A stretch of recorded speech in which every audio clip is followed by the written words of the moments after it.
बिस्मिल्लाहिर्रहमानिर्रहीम, अस्सलाम वालेकुम। आप देख रहे हैं स्पोर्ट्स वीक टी20 वर्ल्ड कप स्पेशल और मैं हूं हमजा शफीक। तो जनाब, बदतरीन कारकर्दगी के बाद हमेशा की तरह किसी ना किसी चेहरे को जो है वो उसका सहारा लिया जाता है और उसको कहा जाता है कि आप रिज़ाइन कर दें ताकि मलबा सारा आप पर डाल दिया जाए। पिछली दफ़ा कोई था, इस दफ़ा कोई है, उससे पहले कोई है, कोई ना कोई एक ऐसा होता है, लेकिन जो असल कसूरवार होता है वो वहीं का वहीं मौजूद रहता है और उसको कोई हिलाने को तैयार नहीं होता। तो अब एक और इस्तीफा सामने आया जनाब इस बदतरीन परफॉर्मेंस के बाद, कारकर्दगी के बाद, और वो है जी सिलेक्शन कमेटी का हिस्सा थे अलीम डार साहब, साबिक अंपायर हैं। उन्होंने जनाब ये इस्तीफा दे दिया। असल कहानी क्या है, क्योंकि वो कहते हैं कि मैं तो बेबस था। ठीक है, बेबस किसके सामने था? माइक हैसन के सामने बेबस था। और उसके बाद आकिब जावेद साहब जो थे वो उनकी हाँ में हाँ मिलाते हैं, वो खामोश रहते हैं। अब वो उनको क्योंकि पता है कि पैसे आ रहे हैं और अच्छे खासे पैसे आ रहे हैं, तो वो आते रहने चाहिए, इसमें कोई मसला नहीं है, खामोशी से ही काम करते रहना चाहिए। तो बहरहाल अब इस सारी चीज़ों से दिल बर्दाश्त होकर अलीम डार साहब ने इस्तीफा दे दिया। अब इसकी असल कहानी क्या है वो तब थोड़ी देर बाद इसी शो में हम जानेंगे। दूसरी बड़ी खबर यह है कि बिल आखिर पाकिस्तान सुपर लीग में सियालकोट स्टैलियंस का सफ़र शुरू होता ही इख्तिताम पजीर हो गया है और मुल्तान सुल्तान की वापसी होगी और ये ऑफिशियल हो चुका है, कंफर्म न्यूज़ है कि मुल्तान सुल्तान की एंट्री होगी। वो जो सियालकोट स्टैलियंस ओजी ग्रुप ने ख़रीदी थी वो जनाब उनके अपने मसले मसाइल बहुत ज़्यादा थे, बैंक अकाउंट में पैसे नहीं थे और उन्होंने इतनी बड़ी बिड कर ली और ये सूरत हाल होगी कि अब जनाब सीडी वेंचर्स के गौहर शाह के स्ट्रेटेजिक साथ पार्टनरशिप हो गई है मुल्तान सुल्तान के साथ और ये सारी सूरत हाल बन गई। इस पर बात करेंगे। साथ ही साथ सूरत हाल ये है कि जो पाकिस्तान टीम ने बांग्लादेश का दौरा करना है 3 ओडीआई सीरीज़ के लिए, जो कि 11, 13 और 15 मार्च का शेड्यूल है। 9 मार्च को पाकिस्तान ने ट्रैवल करना है बांग्लादेश, लेकिन खित्ते की जो सूरत हाल हुई है उसमें ऐसा लग रहा है, जिस तरह से फ़्लाइट ऑपरेशन कैंसिल हो रहे हैं, ऐसा लग रहा है कि ये सीरीज़ जो है वो पोस्टपोन हो जाएगी। लेकिन अभी इस बारे में कोई ऑफिशियली स्टेटमेंट सामने नहीं आया और ये खदशा किया जा रहा है, ये शुबा है। साथ ही साथ हमने देखा कि सकलैन मुश्ताक साहब किस तरह से अपने दामाद ही कहेंगे शायद उन्हें, शादाब खान को डिफेंड करें, साथ ही साथ मोहम्मद नवाज को डिफेंड करेंगे। उन्होंने कहा कि कसूर ये हेड कोच का है कि उन्होंने उनको अच्छे तरीके से यूटिलाइज नहीं किया। ठीक है, कप्तान का कसूर है, उन्होंने यूटिलाइज ऑन ग्राउंड नहीं किया। शादाब खान चूंकि कल ही अभी भी क्रिकेट में ताज़े आए हैं तो इसलिए उनको पता नहीं था कि मैंने क्या करना है, मेरा क्या रोल है, मैं बेसिकली क्या कर सकता हूं। इस वजह से ये कप्तान का कसूर है कि उन्होंने उसको उंगली पकड़कर चलना नहीं सिखाया। इस पर बात करेंगे। हमारे साथ मौजूद है senior sports analyst Ahmed Saeed sahab, साथ ही साथ हमें ज्वाइन करेंगे हाफिज इमरान साहब भी। Welcome to both of you जी। अहमद सईद साहब, ये जो टी20 वर्ल्ड कप के बाद इस्तीफों का सिलसिला शुरू है और जिसका आना चाहिए उसका नहीं आता, इर्द गिर्द के लोग जो हैं उनको, अच्छा मजे की बात ये कि उनको ये कह दिया जाता है कि अच्छा ये पोजीशन छोड़ दें, आपको जाने कहीं नहीं देंगे, इधर से घूम के पिछले दरवाजे से इस पोजीशन में आ जाए, पैसे आपको आते रहेंगे। लेकिन अभी चूंकि मामला गर्म है, मीडिया पे खबरें हैं, फैंस नाराज हैं, हमने टीम को भी फेस सेविंग देनी है, तो ऐसा करें, थोड़ा सा स्टेप बैक करें, पीछे से घूम के इस तरफ को आ जाए, आपकी रोजी रोटी वहीं पे। देखें, ये बहुत अनफॉर्चुनेट है और पाकिस्तान क्रिकेट में मतलब हम जब से इसको कवर कर रहे हैं, 3-4 साल से आप भी ये शो कर रहे हैं, आकिब भाई हमारे साथ होते हैं, वो भी काफ़ी अर्से से पाकिस्तान क्रिकेट कवर कर रहे हैं। हम जब से देख रहे हैं जिस तरह की सिलेक्शन कमेटीज़ बन रही हैं, जिस तरह की हिरार्कीज़ बनती हैं पीसीबी में, उनको बनाते वक्त ये ध्यान में रखा जाता है कि कोई एक आधा बंदा ऐसा रख लो कि जिसको ज़रूरत पड़ने पर बाद में स्केप कोड बनाया जाए, इसको बाद में कुर्बानी का बकरा बनाया जाए और अपना एजेंडा जो है वो उसको सेव कर लिया जाए। यही बिल्कुल हो रहा है इस वक्त भी। जब अलीम डार के इस्तीफे की खबरें जो है वो सामने आ रही हैं तो मेरा ख्याल है कि ये असल में इस्तीफ़ा नहीं है, ये तो उनको एहसास दिलाने की कोशिश की जा रही है कि जो बेशर्मी होती है ना, उसके साथ अगर आप जिंदा रहना चाहते हैं तो फिर आप जो मर्जी करें। आकिब जावेद साहब के बारे में जो यानी स्पेकुलेशंस की जा रही हैं, जो बातें आ रही हैं, वो ये आ रही हैं कि आकिब जावेद माइक हैसन की हाँ में हाँ मिलाते रहे हर बात में। माइक हैसन की जो क्रिकेटिंग कैपेबिलिटीज है ना, वो हम पिछले 8 महीने से देख रहे हैं। माइक हैसन को क्रिकेट का जितना पता है ना, उतना मेरा ख्याल है हमारे यहाँ क्लब क्रिकेट खेलने वाले लड़के को उससे ज़्यादा पता होता है, जो क्लब क्रिकेट के 4-5 मैच खेल चुका होता है। तो मुझे ये लगता है कि माइक हैसन को हटाने से पहले, अलीम डार के इस्तीफे से पहले, उस आदमी को पकड़ें जिसने पीसीबी को ये रिकमेंड किया था कि ये आदमी है जो आपको इस मुश्किल से निकालेगा, इसका नाम माइक हैसन है। और वो अपेरेंटली जाहिर है वही लग रहे हैं जो उनकी हाँ में हाँ मिलाते हैं, क्योंकि ये मुमकिन नहीं है कि क्रिकेटिंग मतलब जो लोग क्रिकेट खेल कर पीसीबी के सिस्टम का हिस्सा बने हैं, जो हमारे साबिक क्रिकेटर्स हैं, उनके होते हुए, सिस्टम का हिस्सा होते हुए, उनकी मर्जी के बगैर सिस्टम चल पाए।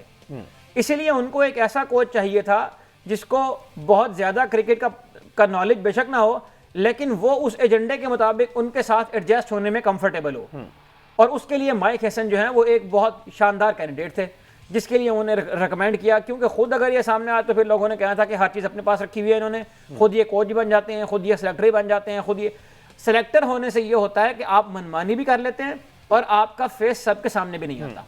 अब ये होगा कि ये माइक हसन को हटा देंगे, सलमान अली आगा को हटा देंगे, अलीम डार ने खुद इस्तीफा दे दिया है, 2-3 प्लेयर्स को ये टीम से बाहर कर देंगे और अपनी सीटें पक्की कर लेंगे। पाकिस्तान में पिछले 4-5 साल से तो यही हो रहा है। बिल्कुल ठीक है। तो मुझे ये लगता है कि जब तक ये आकिब जावेद नामी आदमी पीसीबी से नहीं हटता, उस वक्त तक पाकिस्तानी क्रिकेट की किस्मत नहीं बदल सकती। और साथ ही साथ एक और मतलब जो असद शफीक साहब पाकिस्तानी टीम का हिस्सा हैं, जो मुख्तलिफ एंगल बदल बदल कर जो है वो अपनी शराफत बेचते थे पीसीबी के मुख्तलिफ प्लेटफॉर्म्स के ऊपर, ये लोग अब क्यों सामने नहीं आते?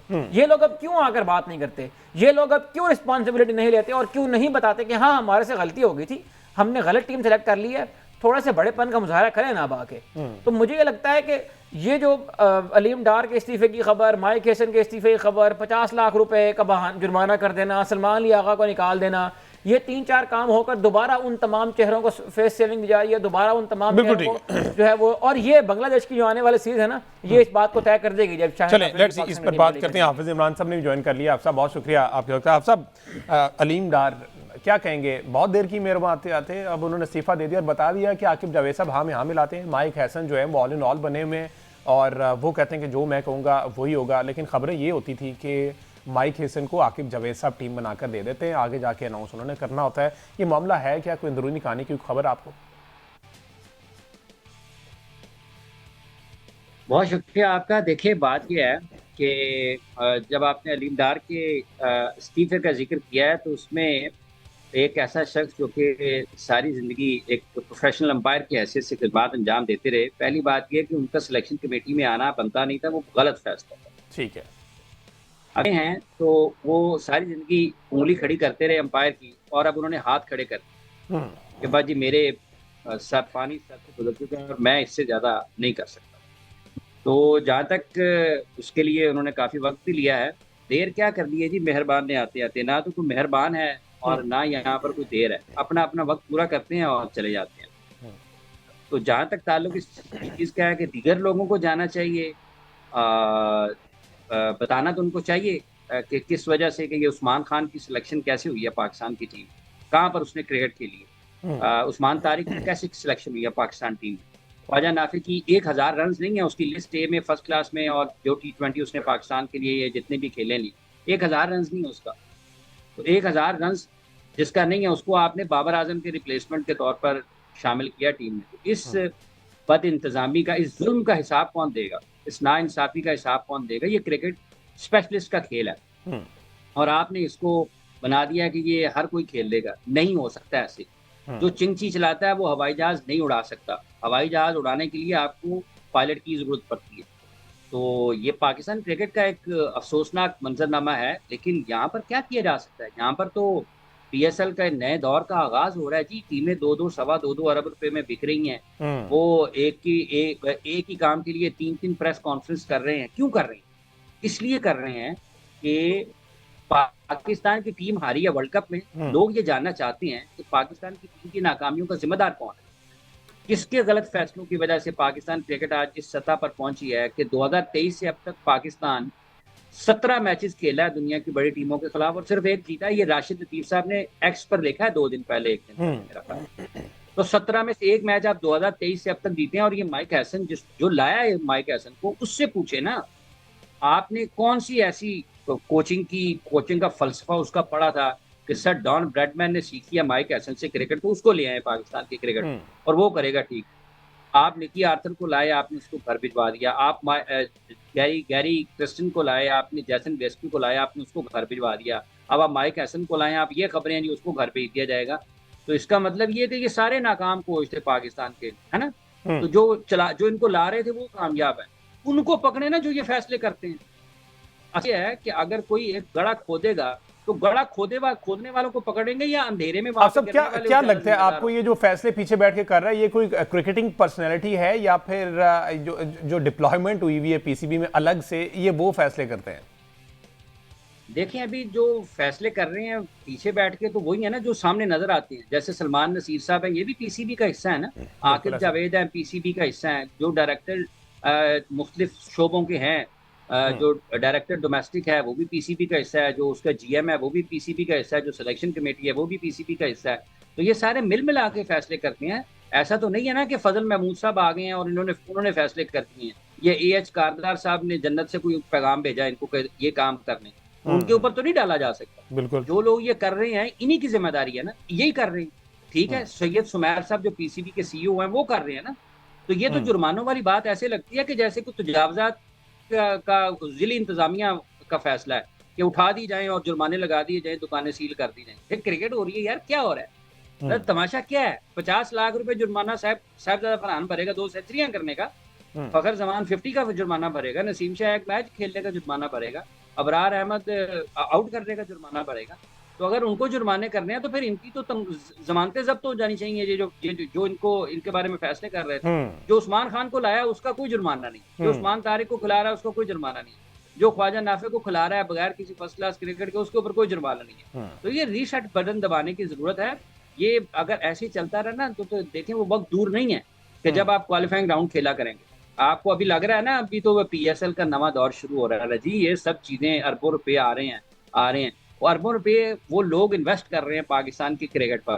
ठीक है, और वो T20 क्रिकेट में क्यों होते हैं सबको पता है। ठीक है, ये एक फाइनेंशियल एस्पेक्ट है उसका। अगर आप यहाँ पर जुर्माने कर रहे हैं तो वो लाहौर की टीम है, वो एज ग्रुप पे सारे टूर्नामेंट जीत गया, 17, 15, 19। वो बंदा खुदा उसको भी बुला के पूछ लेना, उसकी भी कोई हौसला अफजाई कर दें कि तुम कैसे जीत गए हो, सारे के सारे तुमने क्या किया है। तो ये सिर्फ वो काम करते हैं जिसकी वजह से ये मीडिया में खबरें इनकी आए, असल जो मामला है उससे तवज्जो तकसीम हो जाए, हट जाए, और उसमें ये बड़े अच्छे तरीके से कामयाब है। बिल्कुल ठीक है, बिल्कुल ठीक है। एक ब्रेक लेनी, ब्रेक के बाद वापस आती। तो अलीम ने ये जो एतराज़ उठाया, उन्होंने कहा कि जनाब बाबर आजम, शादाब खान, उस्मान खान की शमूलियत पर मुझे एतराज़ है। अगर बाबर आ सकता है तो फिर रिजवान भी आ सकता है। बात उन्होंने फिर भी ख्वाजा नाफे की नहीं की, साइम अयूब की नहीं की। वो इन नामों पर उनको ज़रा ज़्यादा फिक्र थी कि ये टीम में क्यों है। इस पर बात करते हैं एक ब्रेक के बाद। वेलकम बैक जी। बात हो रही है T20 वर्ल्ड कप के हवाले से और अलीम डार साहब ने जिस तरह से इस्तीफा दिया हुआ है।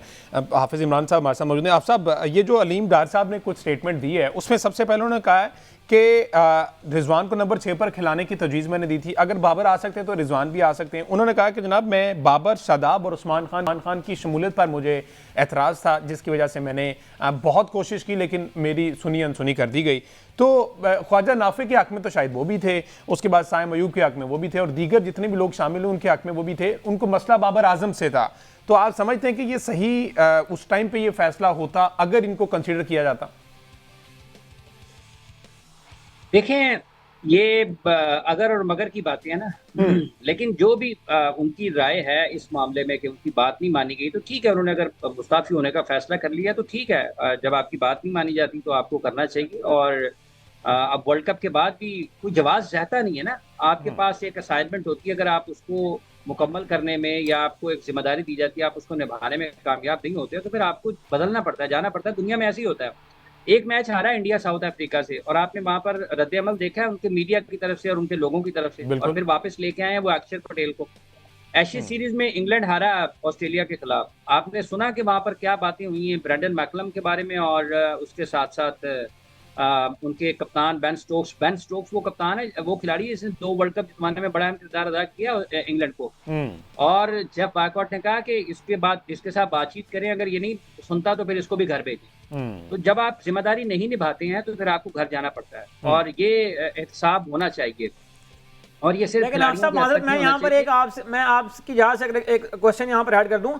हमारे यहाँ ये नैरेटिव दिया जाता है कि जब ऑस्ट्रेलिया में या न्यूजीलैंड में या इंग्लैंड में, साउथ अफ्रीका में कुछ तरह की बात होती है तो वहाँ कोई शोर नहीं होता, कोई वाविदा नहीं होता, इसलिए कि वहाँ पर सिस्टम जो है वो स्ट्रॉन्ग है, सिस्टम काम करते हैं। तो यहाँ पर फिर उसको बुनियाद बनाकर ये कहा जाता है कि लोगों को लॉन्गर रन दिया जाना चाहिए।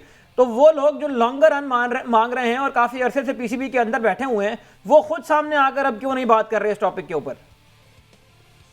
देखिए, इसके 2 पहलू हैं अहमद साहब, एक इंतजामी पहलू है, एक खिलाड़ियों के हवाले से। देखिए, ये जो लोग ये कहते हैं कि जब मगरबी ममालिक में या और क्रिकेट खेलने वाले या दीगर खेलों वाले जो नुमाया ममालिक हैं वहाँ पर रद्द अमल नहीं आता, तो मेरा ख्याल है वो पाकिस्तान के लोगों को शायद बेवकूफ़ समझते हैं। सादा लोग और मासूम तो हैं लेकिन बेवकूफ़ नहीं है। दुनिया में हर जगह आप फुटबॉल देखते हैं, जब अगर फुटबॉल की टीम कोई हारती है उनकी, तो क्या वहां पर तो स्टेडियम में नहीं देखते क्या तूफान बरपा होता है? स्टेडियम के अंदर ही आग लग जाती है, हमेशा ऐसे ही होता है जनाब, लगती है ना। तो वो कौन कहता है कि जो रिएक्शन नहीं आता लोगों का, रिएक्शन आता है। जहां तक ताल्लुक इस चीज का है कि लॉन्गर रन दिया जाना चाहिए, लेकिन उसकी कोई बुनियाद होती है ना, उसकी बुनियाद होती है। अगर आपका कोई खिलाड़ी 8-10 साल फर्स्ट क्लास क्रिकेट खेलकर आ रहा है और उसके 5, 6, 7, 8 हज़ार रन हैं फर्स्ट क्लास क्रिकेट में, 4 डे में, फिर लिस्ट ए में उसके 10-12 हज़ार रन हैं, और उसके बाद वो पाकिस्तान टीम में है, उसको आप देख सकते हैं कि यार इसको देखें, 2-4 मैच दें, इसके साथ क्या हो रहा है, क्योंकि इसकी फर्स्ट क्लास की परफॉर्मेंसेज बहुत हैं। यहाँ पर तो उसको लॉन्गर रन देने की बात की जाती है, यार मैंने चंगा लगा दे दो। तो सिस्टम इस चीज का नाम नहीं है, सिस्टम इस चीज का नाम है कि आपके पीछे विकेटें होनी चाहिए, आपके पीछे रन होने चाहिए, तब आपको नेशनल टीम में लाया जाना चाहिए। उसके लॉन्गर रन की बात होती है, लेकिन उसकी भी कोई मुद्दत होती है, उसका भी कोई दौरानिया होता है। ये नहीं है कि अंधाधुंध किसी को दिए चले जाएं। तो यहाँ पर ना तो सिस्टम है, ना सिस्टम को चलाने वाले वो लोग मौजूद है जिनको क्रिकेट की समझ बूझ है। यहाँ पर तो लोगों को टॉस और फुल टॉस का फर्क पता नहीं है, और वो पाकिस्तान की क्रिकेट के फैसले कर रहे हैं। इसको मजाक के तौर पर लें, इसको को अपने दिल पे ना ले ले, लेकिन लगता यही है। जो लोग ख्वाजा नाफे को बाबर आजम का रिप्लेसमेंट बना दें, 1000 उसके रन नहीं है पूरी क्रिकेट में जो उसने खेली है, तो उसके बारे में यही कहा जा सकता है ना। जो खिलाड़ियों को 50 लाख जुर्माने की खबरें चलवा दें और खुद उनका पता ना हो, बड़ा अजीब काम है ना। जो कमा कर देते हैं उन्हीं को जुर्माने करें, और जिनकी कमाई से जो खाते हैं वो मौजे कर रहे हैं, उनको कोई पूछने वाला नहीं है, क्योंकि वो इख्तियार में है ना सर। उनसे लोगों को काम पड़ता है, वो फैसिलिटेट कर सकते हैं लोगों को, वो एंटरटेन कर सकते हैं, वो टिकटें दे सकते हैं, वो पास दे सकते हैं, वो लोगों के काम आ सकते हैं, इसलिए उनको उनके बारे में कोई पूछता नहीं है। और पाकिस्तान का अलमिया ये है कि यहाँ पर हमारा ये कौमी मिजाज है, हम एक बिल्डिंग तामीर करते हैं, फिर उसको गिराते हैं। पहले तामीर करने में टाइम लगाते हैं, फिर गिराने में टाइम लगाते हैं, फिर उसको दोबारा बनाने में टाइम लगाते हैं। तो ये खिलाड़ियों का भी यही हाल है। 3200 उसने कर लिए हैं, ऑल 3 फॉर्मेट्स में, हर फॉर्मेट में उसकी 100 विकेटें हैं एक बंदे की। एक बंदा 145 प्लस पे बॉल करते हुए आता है, एक बंदा आपकी T20 क्रिकेट में दुनिया में जहाँ कहीं खेलता है वो ओपनर खेलता है, ठीक है। तो ये प्लेयर्स आपके पास मौजूद थे ना, इन सब का बेड़ा गर्क और सत्यानाश किसने किया? ये अहमद साहब ने या हमजा साहब आपने तो नहीं किया। ये जो यहाँ पर पाकिस्तान क्रिकेट बोर्ड में बैठे लोग हैं जिनको बहुत समझ बूझ है क्रिकेट की, और वो न्यू एरा PSL का शुरू कर रहे हैं, ये उनके और उनके इर्द गिर्द के लोगों की वजह से हुआ है। और ये बड़ा अफसोसनाक पहलू है। हमने हॉकी और स्क्वॉश को नीचे जाते हुए देखा है, हम क्रिकेट को नीचे जाते हुए देख रहे हैं। और अगर ये लोगों का लोग अकल से काम नहीं लेंगे, समझदारी से काम नहीं लेंगे, बेहतर फैसले नहीं करेंगे, और ये टॉप लेवल से आनी चाहिए बेहतर चीज़ों को चलाने के लिए। ये इस मुल्क के को जो सबसे ज़्यादा मजहब के बाद मुत्तहद करती है जो ताकत, वो क्रिकेट की ताकत है। और अगर आपकी इंटरनेशनल लेवल पर कोई अच्छी रिप्रेजेंटेशन है स्पोर्ट्स में, तो वो क्रिकेट है। अच्छा, आप उसको ज़ाया करना आप सब एंड पर क्विकली सर मैं आपसे ये भी जानना चाहूंगा कि ये फिर हम बिल्कुल एकदम से अचानक से भूल जाएंगे कि आखिरी ओवर में 23 रन लग गए थे और शाहीन शाह अफरीदी दोबारा से कप्तानी कर रहे हैं बांग्लादेश के खिलाफ 3 सीरीज मैचेस की जो सीरीज है, हम बिल्कुल माजी फौरन भूल के अगले स्टेप की तरफ चले जाएंगे? सर देखें, मैं आपको एक बात बताऊं जी, ईजीएस्ट वे है कि शाहीन और बाबर को और रिजवान को बाहर निकाल दें। आप लाएं उनकी जगह पर, किसको लाएंगे? मैं ये अर्ज कर रहा हूं कि इन प्लेयर्स में पोटेंशियल है, अगर वो पोटेंशियल पर परफॉर्म नहीं कर रहे हैं उस वजह को तलाश करें। अगर आप में कुछ समझ बूझ है, इनकी जो 2-4-5 साल की क्रिकेट है उससे फायदा लें। अब आप ए टीम की बात करेंगे, अनाउंस हो जाएगी, नए चेहरे आ जाएंगे, वो चेहरे जो नाकाम हो रहे हैं अंडर 19 में भी और 18 में भी, वो आ जाएंगे। अब्दुल्ला शफीक हो सकता ना हो, इमामुल हक ना हो, उसमें आपको कामरान गुलाम नजर ना आए, लेकिन मंजरनामा बदल जाएगा। नया आ गया जी, उसको डाल लिया, उसको डाल लिया, क्या होगा? तो यार जो आपकी अंडर 19 में हार गए हैं, जो आपकी शाहीन्स की टीम 3 मैच वहां पर हार गई है, 4 मेरा ख्याल है, तो आप समझते हैं वो आके पाकिस्तान की क्रिकेट को बदलेंगे? उन सब में पोटेंशियल है, लेकिन उनके पास अभी वो तजर्बा और वो सलाहियत और वो महारत नहीं है सलाहियत में। इन शॉर्ट आप सब इन शॉर्ट के हमें सिस्टम बदलना पड़ेगा। इन प्लेयर्स ये तो सिर्फ आपको आप फ्रंट पर दिखाई दे रहे हैं, बैक एंड पर जो चलाने वाले जिनके हाथ में इनकी डोर है उनको बदलना पड़ेगा, उनको बताना पड़ेगा कि अब आपकी जरूरत पीसीबी में नहीं रही। खुदारा इस पर गौर व फिक्र किया जाए। मुझे दीजिए इजाजत, अल्लाह हाफिज।